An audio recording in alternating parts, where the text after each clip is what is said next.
ఇప్పుడే జాయిన్ అవుతున్నటువంటి ప్రేక్షకులకు ఒక బ్రేకింగ్ న్యూస్ చెప్తాను. ఈరోజు తూర్పు తెల్లవారగానే తనతో పాటు ఒక విజయ గీతికను మూసుకొచ్చింది. సూర్యుడితో పాటు ఈరోజు సింధూర భరితమైనటువంటి ఆకాశం మనతో పాటు ఒక విజయ గీతికను పాడుతోంది. ఆపరేషన్ సింధూర్ పాకిస్తాన్లో ఉన్నటువంటి ఉగ్ర మూలాలు ఏవైతే ఉన్నాయో వాటిని ధ్వంసం చేసింది. ఒక విధంగా ఆపరేషన్ సింధూర్లో పాకిస్తాన్లో ఉన్నటువంటి ఆత్మవిశ్వాసం, పాకిస్తాన్కి సంబంధించినటువంటి ఉగ్ర నాయకత్వాన్ని మట్టుమాయం చేసింది. ఇప్పుడు ఇది ఎక్కడికి వెళ్తుంది? ఈ ఆపరేషన్ సింధూర్ అనేటువంటిది ఇక్కడితో ఆగుతుందా? పాకిస్తాన్ ఇంకా ఏదైనా కావాలని కోరుకుంటుందా? పాకిస్తాన్ ఒకవేళ ఏదైనా మిస్అడ్వెంచరస్ చేయబోతే, ఏదైనా సాహసం చేసేటువంటి ప్రయత్నం చేస్తే పాకిస్తాన్ నామరూపాల్లోకుండా చేయడానికి కూడా భారత సైన్యం సిద్ధంగా ఉంది. ఎటువంటి సన్నద్ధత ఉంది మన దగ్గర?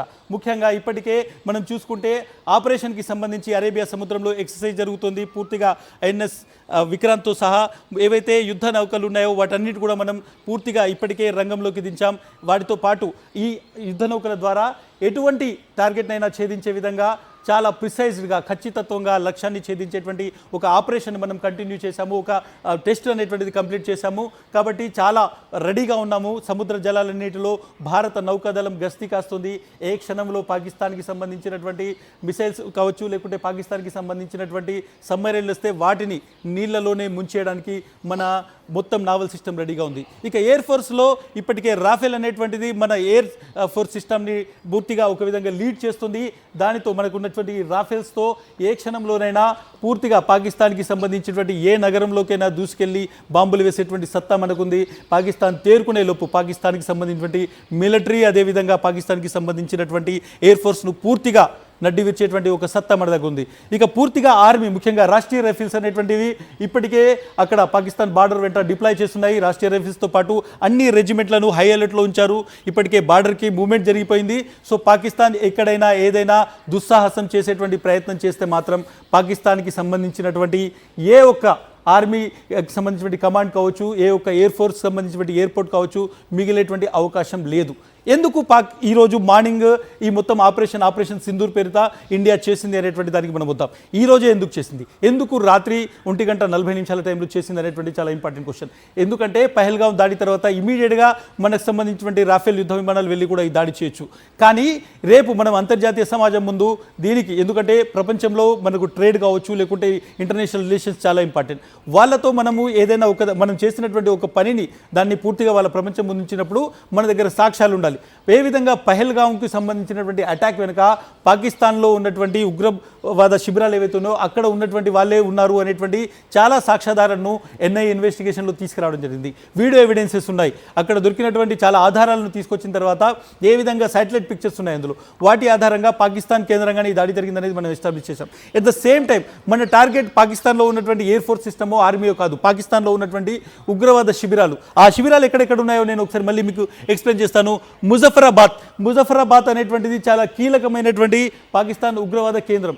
చాలా సార్లు నుంచి ముంబైలో జరిగినటువంటి అటాక్ కావచ్చు, లేకుంటే పుల్వామాలో జరిగినటువంటి అటాక్ కావచ్చు, చాలా బాంబు పేలుళ్లకు సంబంధించినటువంటి ప్లానింగ్ అంతా కూడా ముజఫరాబాద్లో జరిగింది. లష్కర్ ఏ తోబాకి సంబంధించినటువంటి హెడ్ క్వార్టర్ ఉంది ముజఫరాబాద్లో. అదేవిధంగా జైషే మొహమ్మద్ అనేటువంటి సంబంధించినటువంటి హెడ్ క్వార్టర్స్ కూడా మనం చూడొచ్చు. జైషే మొహమ్మద్కి సంబంధించినటువంటి హెడ్ క్వార్టర్ బహావల్పూర్లో ఉంది. ఈ మనం మురిడికే అనేటువంటి చూడొచ్చు. 2611 ముంబైకి సంబంధించినటువంటి అటాక్ 2611 ఏదైతుందో ఆ అటాక్కి సంబంధించినటువంటి ప్లానింగ్ అంతా కూడా మురిడికేలో జరిగింది. అక్కడి నుంచే మనం చూడొచ్చు ఉగ్రవాదులు ఇండియాకు వచ్చి పూర్తిగా దాడి చేసినటువంటి సిచ్యువేషన్. గల్బూర్ ఉంది, భీంబర్ ఉంది, చాకబర్ ఉంది. ఇవన్నీ ప్రాంతాలకు సంబంధించినటువంటి సాటిలైట్ ఇమేజెస్, అక్కడ మనకు ప్రత్యక్షంగా గ్రౌండ్ నుంచి వచ్చినటువంటి ఇన్ఫర్మేషను, సంపాదించినటువంటి ఇన్ఫర్మేషను, ఎవిడెన్సెస్, డాక్యుమెంట్కి సంబంధించినటువంటి ఎవిడెన్సెస్, ఇవన్నీ మన దగ్గర వచ్చిన తర్వాత ఈ ప్రాంతాల్లో ఉగ్రవాద శిబిరాలు నడుస్తున్నాయనేటువంటి ఒక కన్ఫర్మేషన్ రిపోర్ట్ మన దగ్గర ఉంది. ఆ రిపోర్టు ప్రపంచానికి సంబంధించినటువంటి ఏ దేశం ముందు పెట్టినా భారతదేశం చేసినటువంటి ఆపరేషన్ సింధూర్ డెఫినెట్గా ఏ దేశమైనటువంటి చేయాల్సిందే అనేటువంటి ఒక సపోర్ట్ వచ్చే విధంగా అన్ని డాక్యుమెంటల్ ఎవిడెన్సెస్, శాటిలైట్ ఇమేజెస్ తీసుకొచ్చిన తర్వాత రేపు పాకిస్తాన్ ఏదైనా ఒక యుఎన్ లాంటి దగ్గరికి వెళ్ళి, లేకుంటే భద్రతా మండలి దగ్గరికి వెళ్ళి తాను మీద దాడి జరిగిందని ఒక ఏడుపు ఏడిస్తే మీ ఏడుపు అంతా అబద్ధము, మీరు ఈ విధంగా భారతదేశం మీద దాడులు చేస్తున్నారని చూపెట్టడానికి కావాల్సినటువంటి ఎవిడెన్సెస్ అన్ని సేకరించుకున్న తర్వాత అర్ధరాత్రి, ఎందుకంటే రాడార్ సిస్టమ్ అనేటువంటిది లో హైట్లో ప్రయాణించాల్సి ఉంటుంది. ఒకవేళ లో హైట్లో ప్రయాణిస్తే సివిలియన్స్ ఎవరైనా యుద్ధ విమానాలను ముందే పసిగట్టేటువంటి అవకాశం ఉంటుంది. కాబట్టి చీకట్లో ప్రయాణం ఉంటుంది. నైట్ ఎందుకు గతంలో మనం అబోటాబాద్లో ఒసామా బిన్ లాడెన్ అమెరికా బలగాలు డైరెక్ట్గా ఆఫ్ఘనిస్తాన్ నుంచి పాకిస్తాన్లోకి వెళ్ళి అబోటాబాద్లో ఉన్నటువంటి ఒక ఆర్మీకి సంబంధించినటువంటి ఆర్మీ లైన్స్లో ఉన్నటువంటి వ్యక్తిని ఒక బిల్డింగ్ నుంచి క్యాప్చర్ చేయడం జరిగింది. ఎందుకు నైట్ చేస్తారు అంటే మార్నింగ్ లో లెవెల్లో ఒక రాడార్కి చిక్కకుండా హెలికాప్టర్లు కానీ యుద్ధ విమానాలు కానీ చాలా లో హైట్లో అంటే తక్కువ ఎత్తులో ట్రావెల్ చేయాల్సి వచ్చినప్పుడు అది సివిలియన్స్ ఎవరైనా చూసేటువంటి అవకాశం ఉంటుంది, తద్వారా ఆర్మీ అలర్ట్ అయ్యేటువంటి అవకాశం ఉంటుంది. కాబట్టి లో హైట్లో వెళ్ళడం ద్వారా రాడార్కు చిక్కకూడదు, అదేవిధంగా సివిలియన్స్ కనపడదని రాత్రిపూట దీన్ని ఎంచుకుంటారు. ఆ తర్వాత రాత్రిపూట కంప్లీట్గా వెళ్ళి ఎక్కడైతే ప్రిసైజ్గా తమ ఎంచుకున్నటువంటి లక్ష్యాలు ఉన్నాయో ముందే వాటిని లాక్ చేశారు.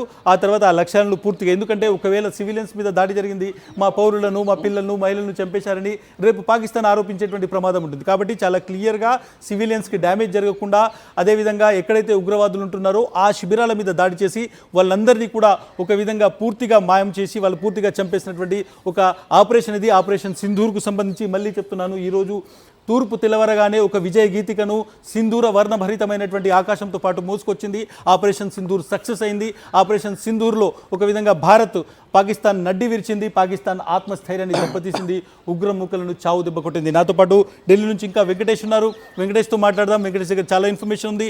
ఆర్మీ బ్రీఫింగ్ ఎప్పుడు ఉండబోతుంది, బ్రీఫింగ్లో ఎటువంటి విషయాలు చెప్తారు, డెఫినెట్గా ఆపరేషన్ సంబంధించి ఎంత డీటెయిల్గా ఆర్మీ బ్రీఫింగ్ చేయబోతుంది అనేది కూడా చూడాలి. వెంకటేష్,